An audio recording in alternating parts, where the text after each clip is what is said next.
Today we are going to see a new topic, system attributes to performance. Last class we have seen the evolution of computer architecture. Okay, so let us move into the topic. The ideal performance of a computer system requires a matching between the machine capability and program behavior. നമ്മളൊരു computer സിസ്റ്റത്തിൻ്റെ performance എങ്ങനെയാണെന്നുള്ളതാണ് നമ്മൾ നോക്കുന്നത്. എങ്ങനെ performance എങ്ങനെ അളക്കാമെന്നുള്ളതാണ്. Okay, അപ്പോൾ നമ്മുടെ performance അളക്കാവുന്ന കമ്പ്യൂട്ടറിൻ്റെ പെർഫോമൻസ് അളക്കുന്നതെന്ന് പറഞ്ഞാൽ രണ്ട് ഫാക്ടേഴ്സാണ്. ഈ രണ്ട് ഫാക്ടേഴ്സ് തമ്മിൽ ഒരു മാച്ചിങ് ഉണ്ടാവണം. രണ്ട് ഫാക്ടേഴ്സ് എന്തൊക്കെയാണ്? മെഷീൻ ക്യാപ്പബിലിറ്റി എന്ന് പറയുന്നത് ഹാർഡ്വെയറിൻ്റെ കോൺഫിഗറേഷനാണ്.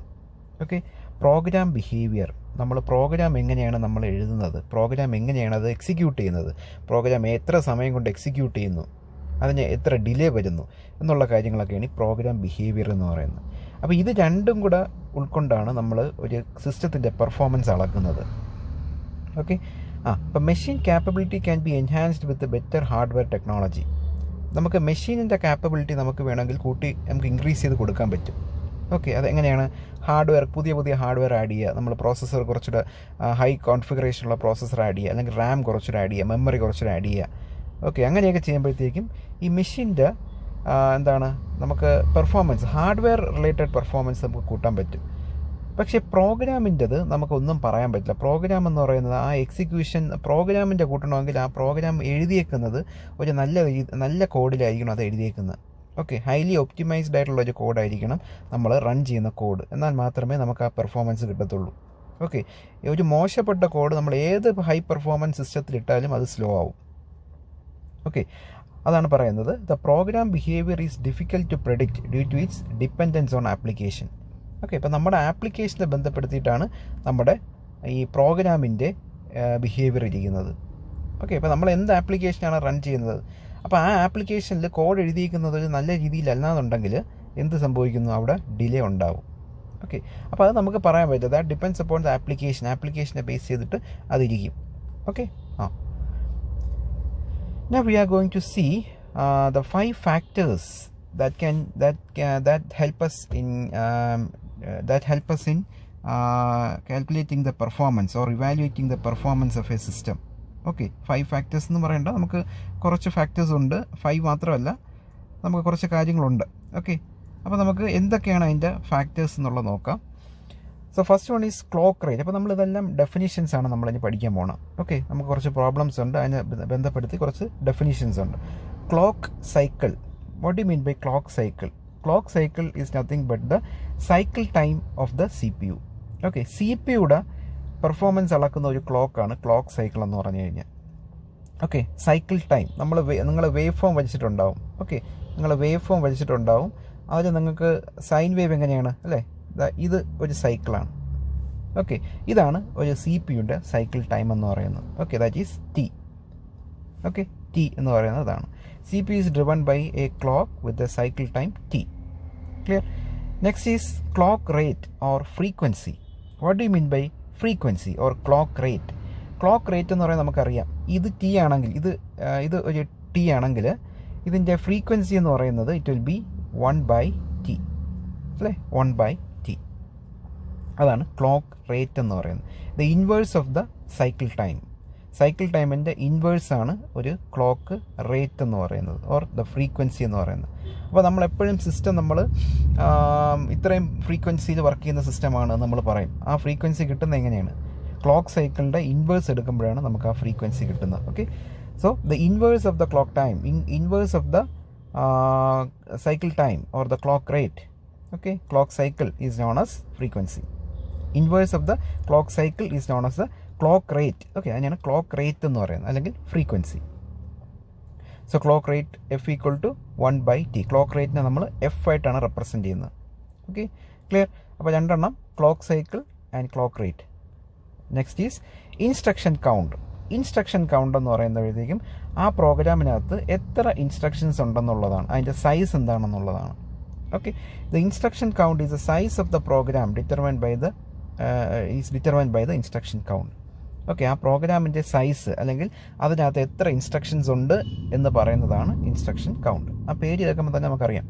Okay, next is cycles per instruction, CPI. Okay, CPI എന്ന് പറഞ്ഞാൽ എന്താണ്? CPI എന്ന് പറഞ്ഞു കഴിഞ്ഞാൽ ഒരു ഇൻസ്ട്രക്ഷൻ എക്സിക്യൂട്ട് ചെയ്യാൻ എത്ര സൈക്കിൾ എടുക്കും, ഒരു ഇൻസ്ട്രക്ഷൻ എക്സിക്യൂട്ട് ചെയ്യാൻ എത്ര സൈക്കിൾ എടുക്കും എന്നുള്ളതാണ് ഇതിൻ്റെ CPIയുടെ കണക്ക്. Number of clock cycles required to execute a single instruction. Okay, മനസ്സിലായില്ലേ? ഇപ്പം നമുക്ക് ഒരു ക്ലോക്ക് സൈക്കിൾ എന്താണെന്നുള്ളത് നമുക്കറിയാം. ഇത് ഒരു സൈക്കിളാണ്. ഓക്കെ, ഇതുപോലെ എത്ര സൈക്കിൾ എടുത്താണ് ഒരു ഇൻസ്ട്രക്ഷൻ എക്സിക്യൂട്ട് ചെയ്യുന്നത് എന്നുള്ളതാണ്. ഓക്കെ, ഇപ്പോൾ ഇതിപ്പോൾ നോക്കുക, ഇവിടെ നമുക്ക് 2 സൈക്കിളുണ്ട്, 1, 2. ഇപ്പോൾ 2 സൈക്കിളിൽ ഒരു ഇൻസ്ട്രക്ഷൻ എക്സിക്യൂട്ട് ചെയ്യണമെങ്കിൽ ഇതിൻ്റെ CPI എന്ന് പറഞ്ഞു കഴിഞ്ഞാൽ 2 ആണ്. ഓക്കെ, അതാണ് ഈ CPIയുടെ കണക്കെന്ന് പറയുന്നത്. ഓക്കെ, അപ്പോൾ CPI is nothing but number of clock cycles required to execute a single instruction. Okay, ഇനി ഈ 2 ഫാക്ടേഴ്സ് വെച്ചിട്ടാണ് നമ്മൾ എക്സിക്യൂഷൻ ടൈം കാൽക്കുലേറ്റ് ചെയ്യുന്നത്. ഓക്കെ, എക്സിക്യൂഷൻ ടൈം നമ്മൾ ഒരു പ്രോഗ്രാമിൻ്റെ അല്ലെങ്കിൽ CPIയുടെ ടൈം അല്ലെങ്കിൽ എക്സിക്യൂഷൻ ടൈം എന്ന് പറയുന്നത് ഈ 2 ഫാക്ടേഴ്സ് വെച്ചിട്ടാണ്. Okay, so execution time or CPU time is derived by T equal to, നമ്മൾ ഈ ഇൻസ്ട്രക്ഷൻ കൗണ്ട് എടുക്കും. ഓക്കെ, പ്രോഗ്രാമിൻ്റെ സൈസ് മൾട്ടിപ്ലൈഡ് ബൈ ഒരു ഇൻസ്ട്രക്ഷൻ എക്സിക്യൂട്ട് ചെയ്യാൻ എത്ര ടൈം.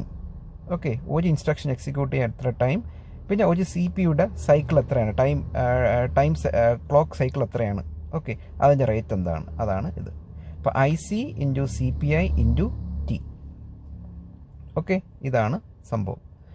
ക്ലിയർ? അപ്പോൾ നമുക്ക് എക്സിക്യൂഷൻ ടൈം ചോദിച്ചു കഴിഞ്ഞാൽ, ഒരു CPIയുടെ execution time or the CPU time ചോദിച്ചു കഴിഞ്ഞാൽ ഇതാണ് എഴുതേണ്ടത്, IC into CPI into T. Okay, അപ്പോൾ ഇതിൽ കുറച്ച് മാറ്റങ്ങൾ വരും. ഇത് ഫൈനൽ ഫോർമുല അല്ല. ഈ എക്സിക്യൂഷൻ ടൈമിൽ നമ്മളിനി കുറച്ചുകൂടെ ഫാക്ടേഴ്സ് വരുമ്പോഴത്തേക്കും, അഡീഷണൽ കുറച്ച് ഫാക്ടേഴ്സ് വരുമ്പോഴത്തേക്കും കുറച്ച് മാറ്റങ്ങൾ വരും. അതെന്താണെന്നുള്ളത് നമുക്ക് നോക്കാം. അപ്പം execution of an instruction involves 4 operations ആണ്. ഓക്കെ, ഒരു എക്സിക്യൂഷൻ സമയത്ത് നമുക്ക് 4 ഓപ്പറേഷൻസ് ആണ്. ഞാൻ അതിൻ്റെ പൈപ്പ് ലൈനിൻ്റെ കേസിൽ ഞാൻ പറഞ്ഞു. ഓക്കെ, ഫെച്ച് ഉണ്ട്, ഡീകോഡ് ഉണ്ട്, ഓപ്പറൻഡ് ഫെച്ച് ഉണ്ട്, എക്സിക്യൂഷൻ ഉണ്ട്, സ്റ്റോർ ഉണ്ട്. ഓക്കെ, അതായത് ഫെച്ച് എന്ന് പറയുന്നത് നമുക്ക് ഇൻസ്ട്രക്ഷൻസ് ഫെച്ച് ചെയ്യുന്നതാണ്. ഓക്കെ, ഡീകോഡ് എന്ന് പറയുന്നത് നമുക്ക് കമ്പ്യൂട്ടറിൻ്റെ ഭാഷയിലോട്ട് അതിനെ മാറ്റുന്നതിനാണ് ഡീകോഡ് എന്ന് പറയുന്നത്. ഓക്കെ, ഓപ്പറൻഡ് ഫെച്ച് എന്ന് പറഞ്ഞു കഴിഞ്ഞാൽ നമ്മൾ ഓപ്പറൻസ്, നമുക്ക് വേണ്ട ഇൻസ്ട്രക്ഷൻസിൽ നമുക്ക് വേണ്ട ഓപ്പറൻസ് ഫെച്ച് ചെയ്യുന്നതിനാണ് ഓപ്പറൻഡ് ഫെച്ച്. ഓക്കെ, എക്സിക്യൂഷൻ എന്ന് പറയുമ്പോഴത്തേക്ക് നമുക്കറിയാം പ്രോസസ്സർ അത് എക്സിക്യൂട്ട് ചെയ്യുന്നത്, പിന്നെ ഫൈനൽ റിസൾട്ട് സ്റ്റോർ ചെയ്യുന്നത്. ഓക്കെ, ഇത്രയും കാര്യങ്ങളാണ് നമുക്ക് ഒരു എക്സിക്യൂഷൻ്റെ അകത്ത് ഉള്ളത്. ഓക്കെ, അപ്പോൾ only instruction decode and execution phase are carried out in the CPU. അപ്പോൾ CPIയുടെ വർക്ക് ഏതൊക്കെയാണ്? ഇതിൽ ഈ 4 എണ്ണത്തിൽ CPU വർക്ക് ചെയ്യേണ്ടത് ഡീകോഡിങ് സമയത്തും എക്സിക്യൂഷൻ സമയത്തും മാത്രമാണ്. ഓക്കെ, ബാക്കിയെല്ലാം മെമ്മറി ആക്സസ്സായിട്ട് ബന്ധപ്പെട്ടിട്ടുള്ളതാണ്. ഓക്കെ, അപ്പോൾ only instruction decode and execution phases are carried out in the CPU. The remaining three operations are for the memory access. Okay, അപ്പം നമുക്ക് ഈ പറഞ്ഞ fetch, decode, operant fetch, execution and store result 5 എണ്ണം ഉണ്ട്. അതിൽ നമുക്ക് ഈ ഡീകോഡും എക്സിക്യൂഷനും ആർക്കുള്ളതാണ്? CPUവിന് വേണ്ടിയിട്ടുള്ളതാണ്. ബാക്കിയുള്ളതെല്ലാം നമുക്ക് ഈ പറഞ്ഞ മെമ്മറി ആക്സസിന് വേണ്ടിയിട്ടുള്ളതാണ്. ഓക്കെ, അപ്പോൾ നമ്മളിനി നമ്മൾ നേരത്തെ പറഞ്ഞ clock cycles per instructions. Okay, cycles per instruction CPI, നമ്മൾ നേരത്തെ പറഞ്ഞ ഒരു CPI എന്ന് പറയുന്ന അതിൻ്റെ ഒരു ഫോർമുല നമ്മൾ ഡിറൈവ് ചെയ്യണം. ഓക്കെ, അപ്പം number of instructions executed per number of cycles, number of instructions executed per cycle എന്നുള്ളതാണ് CPI എന്ന് പറയുന്നത്. ഓക്കെ, അപ്പോൾ CPIക്കകത്ത് നമുക്ക് 2 കമ്പോണൻസ് നമ്മൾ ആഡ് ചെയ്യണം. എന്തൊക്കെയാണ്? Total number of processor cycle. Okay, processor എത്ര പ്രാവശ്യം വർക്ക് ചെയ്യുന്നു, എത്ര സൈക്കിൾ വർക്ക് ചെയ്യുന്നു, മെമ്മറി എത്ര പ്രാവശ്യം വർക്ക് ചെയ്യുന്നു, മെമ്മറി സൈക്കിൾ. അപ്പോൾ CPI എന്ന് പറയുന്ന ആ ഒരു ഫാക്ടറിന് നമുക്ക് ഒരു ഫോർമുല ഡിറൈവ് ചെയ്യാം. That is CPI equal to processor cycle plus memory cycle plus additional latency. Okay, നമുക്ക് ഈ മെമ്മറിയിലോട്ട് എടുക്കുമ്പോൾ അഡീഷണൽ ചെറിയായിട്ട് കുറച്ച് ടൈം ഡിലേ ഉണ്ട്. ഓക്കെ, അതും കൂടെ ഇതിനകത്ത് നമ്മൾ കൂട്ടും. സോ CPI എന്ന് പറയുന്നത് it is P + M + K. Okay, ഈ ബോക്സ് ഇതിനകത്ത് വരേണ്ടതാണ്, മാറിപ്പോയി. അപ്പോൾ CPI equal to P + M + K. ഇത് നമ്മൾ പഠിച്ചോളാം. ഓക്കെ, ഇപ്പോൾ നേരത്തെ പറഞ്ഞ CPI എന്ന് പറഞ്ഞു കഴിഞ്ഞാൽ സൈക്കിൾസ് പെർ ഇൻസ്ട്രക്ഷൻസ് ആണ്, clock cycles per instructions. Okay, ഒരു ഇൻസ്ട്രക്ഷൻ എക്സിക്യൂട്ട് ചെയ്യാൻ എത്ര ക്ലോക്ക് സൈക്കിൾ എന്നുള്ളതാണ്. അപ്പോൾ അത് 2 ഫാക്ടറാണ് അതിനകത്ത് ഉൾപ്പെടുത്തിയിരിക്കുന്നത്. Okay, what are they? Total processor സൈക്കിളും ഉണ്ട്, മെമ്മറി സൈക്കിളും ഉണ്ട്. ഓക്കെ. അപ്പോൾ പ്രോസസ്സർ സൈക്കിളും മെമ്മറി സൈക്കിളും ഒരു അഡീഷണൽ ഡിലേയും കൂടെ കയറി വരും. മെമ്മറി ആക്സസിൽ കുറച്ച് അഡീഷണൽ ഡിലേയും കൂടെ കയറി വരും, ലാറ്റൻസിയും കൂടെ വരും. ആ ലാറ്റൻസി ഫാക്ടറും കൂടെ ആഡ് ചെയ്യുമ്പോഴത്തേക്ക് ഇറ്റ് ബിക്കംസ് CPI. ഓക്കെ, ഇതാണ് CPI എന്ന് പറയുന്നത്. ഓക്കെ. ഇനി from the previous equation execution time or the CPU time നമ്മൾ നേരത്തെ പറഞ്ഞായിരുന്നു അല്ലേ. നമ്മൾ നേരത്തെ പറഞ്ഞിട്ടുണ്ടായിരുന്നു. T = എക്സിക്യൂഷൻ ടൈം കണ്ടുപിടിക്കുന്ന പറഞ്ഞായിരുന്നു അല്ലേ. ഇൻസ്ട്രക്ഷൻ കൗണ്ട് മൾട്ടിപ്ലൈഡ് ബൈ, അതായത് number of size of the instruction multiplied by CPI multiplied by the clock cycle. Okay, പറഞ്ഞായിരുന്നു. ഇനി നമുക്ക് അതാണ് പറഞ്ഞേക്കുന്നത്. From the previous equation execution time or CPU time എന്ന് പറയുന്നത് ഈ സംഭവമാണ്. ഓക്കെ. അതിൽ CPIക്ക് നമുക്ക് എന്ത് കിട്ടി? CPI എന്ന് പറഞ്ഞു കഴിഞ്ഞാൽ ഈ സംഭവമാണ്. ഓക്കെ. അപ്പോൾ അത് നമ്മൾ ഇവിടെ സബ്സ്റ്റിറ്റ്യൂട്ട് ചെയ്യുമ്പോഴത്തേക്ക് it becomes CPU time or the CPU time or the execution time = IC × P + M + K × T. Okay, ഇതാണ് നമ്മുടെ ഫൈനൽ ഡിറൈവ്ഡ് എക്സിക്യൂഷൻ ടൈം എന്ന് പറയുന്നത്. ഓക്കെ. ഇനി നമുക്ക് വേറൊരു സാധനമുണ്ട്, MIPS. ഓക്കെ. ഇപ്പോൾ ഇതെല്ലാം ഓർത്ത് വയ്ക്കണം, നമുക്ക് ക്വസ്റ്റ്യൻസ് പ്രോബ്ലംസ് ചെയ്യാനുള്ളതാണ്. MIPS വേറൊരു ഫാക്ടറാണ്. പെർഫോമൻസ് ഇവാലുവേഷന് വേണ്ടിയിട്ട് ഏറ്റവും വലുതായിട്ട് നമ്മൾ യൂസ് ചെയ്യുന്ന ഒരു സിസ്റ്റമാണ് MIPS എന്ന് പറയുന്നത്. Million instructions per second. Okay.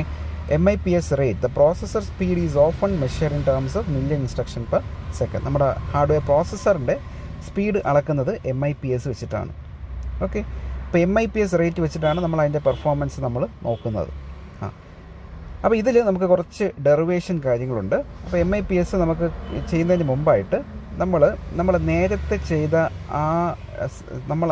ചെയ്ത ആ സംഭവത്തിൽ, അതായത് നമ്മൾ കണ്ടുപിടിച്ച ഇതൊരു നമ്മുടെ എക്സിക്യൂഷൻ ടൈം എന്ന് പറയുന്നത് ഈ ഫോർമുല, എക്സിക്യൂഷൻ ടൈം എന്ന് പറയുന്ന ഈ ഫോർമുലയിൽ നമ്മൾ ചെറിയ മാറ്റം വരുത്തുകയാണ്. അതായത് ഈ IC × CPI എന്ന് പറയുന്നതിന് നമ്മൾ വേറൊരു ഫാക്ടർ വെച്ച് റീപ്ലേസ് ചെയ്യും. ഓക്കെ.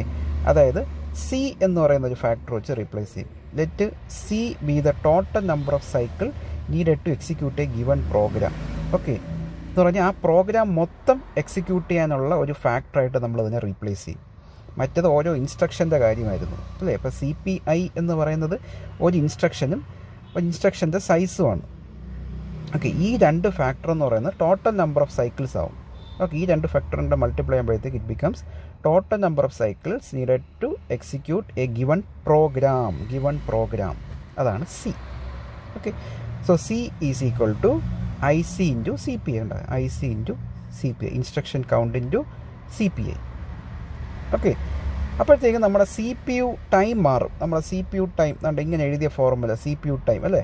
നമ്മൾ already execution time CPU time എന്നൊക്കെ പറഞ്ഞ് പഠിച്ചു. CPU ടൈം മാറും. That is T = IC × CPI × Tന് നമ്മൾ എന്ത് ചെയ്യുന്നു? നമ്മളിതിനെ മാറ്റി T = C × T എന്ന് എഴുതും. ഈ IC × CPIനെ നമ്മൾ റീപ്ലേസ് ചെയ്ത് C × T ആക്കും. ഓക്കെ. ഈ IC × CPI റീപ്ലേസ് ചെയ്ത് C ആക്കും. Okay. That multiplied by T. Okay. ഇനി T എന്നുള്ളത് അല്ലേ, നമുക്ക് ക്ലോക്ക് റേറ്റ് എന്നുള്ളത് നമ്മൾ ഓൾറെഡി ആദ്യം പഠിച്ചു അല്ലേ. ഫസ്റ്റ് നമ്മൾ പഠിച്ചു എന്താണ് ഉണ്ട്. ഇറ്റ് ഈസ് ക്ലോക്ക് സൈക്കിൾ എന്ന് പറയുന്നത് T അല്ലേ. ഇപ്പം T = F = 1/T, അതായത് T = 1/F ആണ് അല്ലേ. T = 1/F ആണ്. അപ്പോൾ നമ്മൾ എന്ത് ചെയ്യുന്നു? ഇവിടെ നമ്മൾ ടീനെ നമ്മൾ 1/F വെച്ച് റീപ്ലേസ് ചെയ്യും. So T = 1/F. Okay. So it becomes C/F. അപ്പോൾ T = C × T will become C/F. Okay. ഇനി ഇതിൽ നമ്മൾ നമ്മൾ വേറൊരു സാധനം കൂടെ ചെയ്യും. അതായത് CPI ഈ ഫോർമുലയിൽ നിന്ന് ഇപ്പോൾ C = IC × CPI എന്താണെന്ന് അറിയാം നമുക്ക്. ഓക്കെ. അപ്പോൾ CPI = C/IC. Okay. C/IC. C എന്ന് പറയുന്നത് നമ്മളിപ്പം എടുത്ത ഫാക്ടർ ഡിവൈഡഡ് ബൈ നമ്മൾ ഇൻസ്ട്രക്ഷൻ കൗണ്ട്, അത് കൊണ്ട് ഡിവൈഡ് ചെയ്യുമ്പോഴത്തേക്ക് will get CPI. Okay. CPI നമുക്ക് ഓൾറെഡി ഉണ്ട്, പക്ഷേ ഇത് നമുക്ക് വേറൊരു CPI നമ്മൾ എടുക്കുന്നതാണ്. ഓക്കെ. ഈ ഒരു ഫോർമുല MIPSൻ്റെ ഫോർമുല ഡിറൈവ് ചെയ്യാൻ വേണ്ടി എടുക്കുന്നതാണ്. ഓക്കെ. ഇനി ഇതിൽ നമ്മൾ ചെറിയൊരു മാറ്റം കൂടെ വരുത്തുന്നുണ്ട്. So T = IC × CPI/F. Okay. ഇപ്പോൾ നമ്മൾ ഈ C എന്ന് പറയുന്ന സാധനത്തിനെ അപ്പോൾ സി ബൈ എഫ് എന്ന് നമ്മൾ ഓൾറെഡി കണ്ടു. ഓക്കെ, അപ്പോൾ ഈ സി എന്ന് പറയുന്ന സ്ഥാനത്ത് will write I C into C P I by F. I C into C P I by F എന്ന് നമ്മൾ എഴുതും. ഓക്കെ, ഇത് എന്തിനാണ് എഴുതിയെന്ന് ചോദിച്ചു കഴിഞ്ഞാൽ ഇവിടെ താഴെ നമ്മൾ MIPSൻ്റെ ഒരു ബേസിക് ഫോർമുലയിൽ നിന്ന് നമ്മൾ ഇനി അടുത്ത പുതിയ ഫോർമുലാസ് ഡിറൈവ് ചെയ്യാൻ വേണ്ടിയിട്ടാണ് അത് ചെയ്തത്. ഓക്കെ, അപ്പോൾ ഇനിയാണ് നമ്മൾ MIPSൻ്റെ ആ ഫോർമുല പറയാൻ പോകുന്നത്. അപ്പോൾ MIPSൻ്റെ ബേസിക് ഫോർമുല എന്ന് പറയുന്നത് ഇതാണ്. Okay, I C divided by T into 10⁻⁶. Okay, instruction count divided by നമ്മളെ clock cycle into 10⁻⁶. Okay, T into 10⁻⁶. Sorry, clock cycle അല്ല, C P U time into 10⁻⁶. Okay, ഇതിനെ നമ്മൾ റീപ്ലേസ് ചെയ്ത് മാറ്റാണ്. ഓക്കെ, അതായത് നമ്മൾ ഈ ടീന് നമ്മൾ ഈ സംഭവം വെച്ച് റീപ്ലേസ് ചെയ്യും. ഓക്കെ, ഇപ്പോൾ ടീനെ നമ്മൾ ഇത് വെച്ച് റീപ്ലേസ് ചെയ്യുമ്പോൾ അവിടെ എന്ത് സംഭവിക്കുന്നു? ഇത് ടീന് ഇവിടെ ഈ ടീനെ നമ്മൾ ഇത് വെച്ച് റീപ്ലേസ് ചെയ്യുന്നു. So it becomes I C divided by I C into C P I by F. അപ്പോൾ എഫ് മോളിൽ കയറും. ഓക്കെ, ഇപ്പോൾ എഫ് മോളിൽ കയറുമ്പോൾ എന്ത് കിട്ടുന്നു? ഈ ഐ സി അതങ്ങ് പോവും അല്ലേ? ഐ സി വെട്ടിപ്പോവും. ബാക്കി വരുന്നത് എന്താണ്? F by C P I into 10⁻⁶ കൂടെ അല്ലേ, 10⁻⁶. ഓക്കെ, അപ്പോൾ 10⁻⁶ കൂടെ അതിനകത്ത് ആഡ് ചെയ്തിട്ട്. Okay, so the answer is F by C P I into 10⁻⁶ എന്ന് വരും. ക്ലിയർ? ഇതാണ്, ഇങ്ങനെയാണ് നമ്മൾ ഇത് ഡിറൈവ് ചെയ്തത്. ഓക്കെ, ഇനി ഇതെന്ന് നമ്മൾ ഈ സംഭവം ഡിറൈവ് ചെയ്യും. അതെങ്ങനെ ഡിറൈവ് ചെയ്യും? ഓക്കെ, നമുക്ക് സി പി ഐ എന്ന് പറയുന്നത് already C by I C ആണെന്ന് നമുക്കറിയാം. ഓക്കെ, അപ്പോൾ ഒന്ന് ഇട്ട് നോക്കിക്കേ. ഇപ്പോൾ F by C P I എന്നുള്ളത് നമുക്ക് സി ബൈ ഐ സി അല്ലേ, സി ബൈ ഐ സി. അപ്പോൾ ഐ സി മോളിൽ പോവും. I C into 10⁻⁶. ഓക്കെ, 10⁻⁶. ഇത് ചെയ്ത് നോക്കുക. അപ്പോഴത്തേക്കും നമുക്ക് ഇങ്ങനെ കിട്ടും, F into I C by C into 10⁻⁶ എന്ന് കിട്ടും. ഓക്കെ, അപ്പോൾ ഇതാണ് MIPSൻ്റെ ഓരോ ഫോർമുലാസ് എന്ന് പറയുന്നത്. MIPS റേറ്റിൻ്റെ ഓരോ ഫോർമുലാസാണ് ഈ കാണുന്നത്. ഓക്കെ, അപ്പോൾ നിങ്ങൾ ഇതെല്ലാം ഒന്നൊന്ന് പഠിക്കണം. ഇത് വളരെ ഇമ്പോർട്ടൻ്റ് ആയിട്ടുള്ള ഒരു ഫോർമുലാസാണിത്. ഓക്കെ, ഇപ്പോൾ MIPS, നമ്മുടെ CPI, പിന്നെ നമ്മൾ നേരത്തെ പറഞ്ഞ എക്സിക്യൂഷൻ ടൈം, പിന്നെ instruction count, clock cycle, clock frequency. Okay, ഇത്രയും കാര്യങ്ങൾ പഠിക്കാം. ഓക്കെ.